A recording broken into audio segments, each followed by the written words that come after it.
les interprètes, les sociologues, les agents du développement, chacun à son niveau et selon ses propres capacités, a réellement contribué au succès de cette action.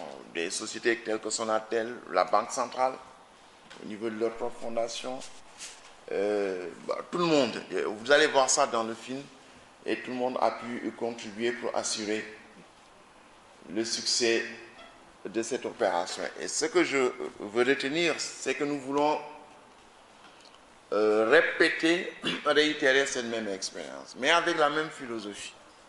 Le sourire sur le visage de l'enfant. Le sourire sur le visage de l'enfant, c'est une expression de la Banque mondiale. C'est une expression qui a été inventée par Wolfson, l'ancien président de la Banque mondiale, qui dit que toute l'activité de la Banque mondiale est orientée pour donner le sourire sur le visage de l'enfant. Les Bledas est considéré que quand l'enfant est heureux dans le pays, c'est que le pays est en train de régler ses problèmes de sous-développement. Donc nous sommes appropriés cette expression-là et nous l'avons mis comme slogan de Union d'Action. Et effectivement, nous avions rassemblé 500 gosses, 380 à Sifop, 120 aux Almadies, et Nekhadi, qui a été à la base de tout, peut-être dans son intervention, pourrait traduire mieux que moi la satisfaction à la fois des enfants et à la fois des parents. Et elle me disait, il y a 3 semaines, elle est venue me voir, elle me dit que les gosses commencent à venir chez moi à la municipalité pour demander quand est-ce Union d'Action va reprendre cette année. Donc il y a une demande qui est réelle et qui est là.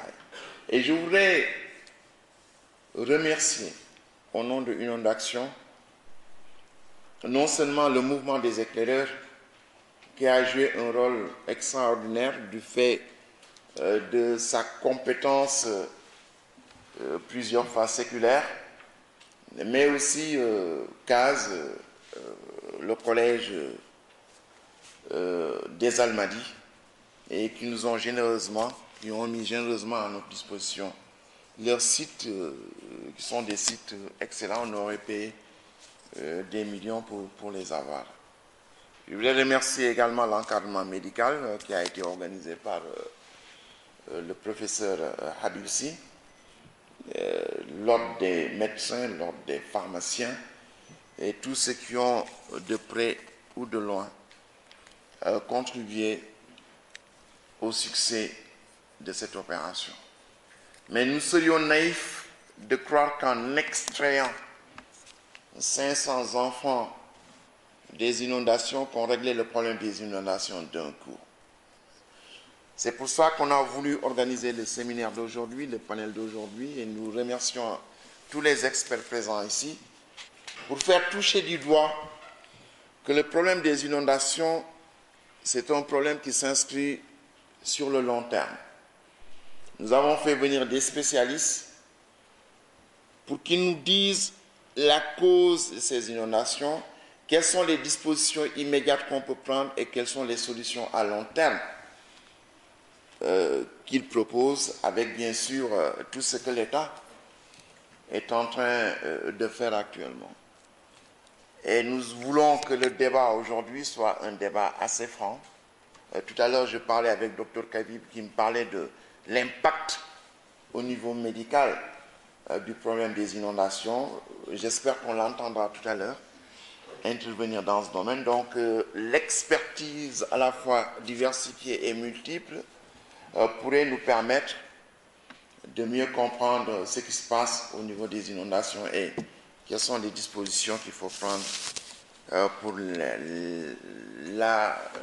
l'éradiquer d'une manière définitive. Donc sans plus tarder, je vais simplement inviter votre attention à la projection de ce film qui résume mieux que des discours ce qui a été réalisé l'année dernière, et je vous remercie. Les populations sont dépassées, déplacées, Collectivité locale tente d'éradiquer sans grand... Pour revenir plus largement là-dessus. On a entamé un plan Sangalkam pour des tentes où on va loger les gens s'y sont opposés. Un homme sénégalais, un homme d'affaires a proposé des tentes appartements F2, F3 où on va loger les gens. Les populations ont également refusé à juste titre. Et maintenant, on avait dans le dernier conseil interministériel retenu qu'on allait construire 600 logements préfabriqués où on allait déplacer 20 000 personnes. Ça également, c'est un projet qui n'a pas encore été réalisé et qui ne me semble pas être une solution durable et acceptable pour les populations. Durable et acceptable pour les populations. Pour qui connaît les circonstances dans lesquelles les premiers projets à Thiaroye, au camp de Thiaroye, se sont déroulés.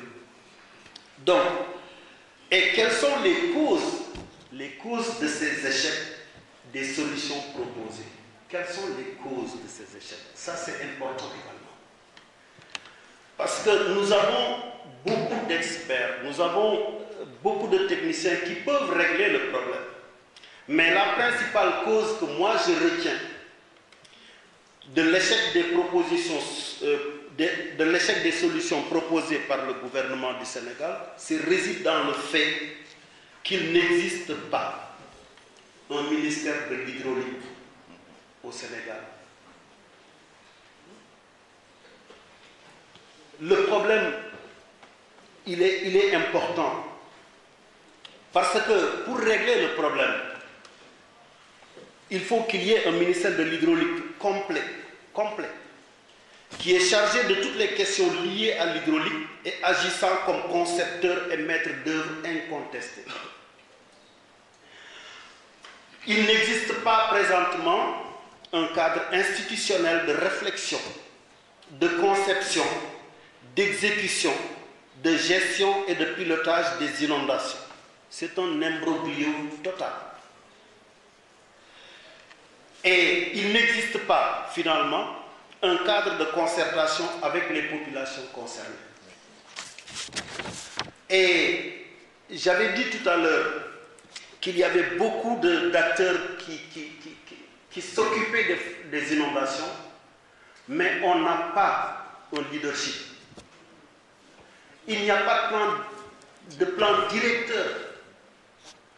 Et ça, on va travailler pendant plusieurs années, on ne trouvera pas de solution à cause de cela. Et vous allez voir le nombre d'acteurs qui agissent sur les fondations et les inondations. Il y a l'Agence nationale de lutte contre les inondations, ANLIP. Il y a le plan Diakhay. Il y a l'ONAS. Il y a l'Agence autonome des travaux routiers.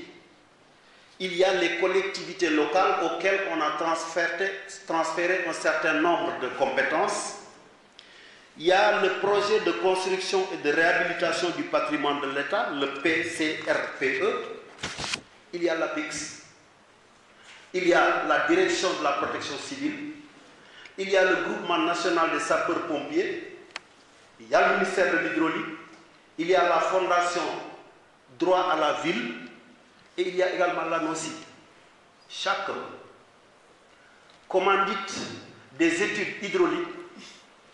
Chacun exécute des projets à l'insu des autres. Le ministère de l'hydraulique est out.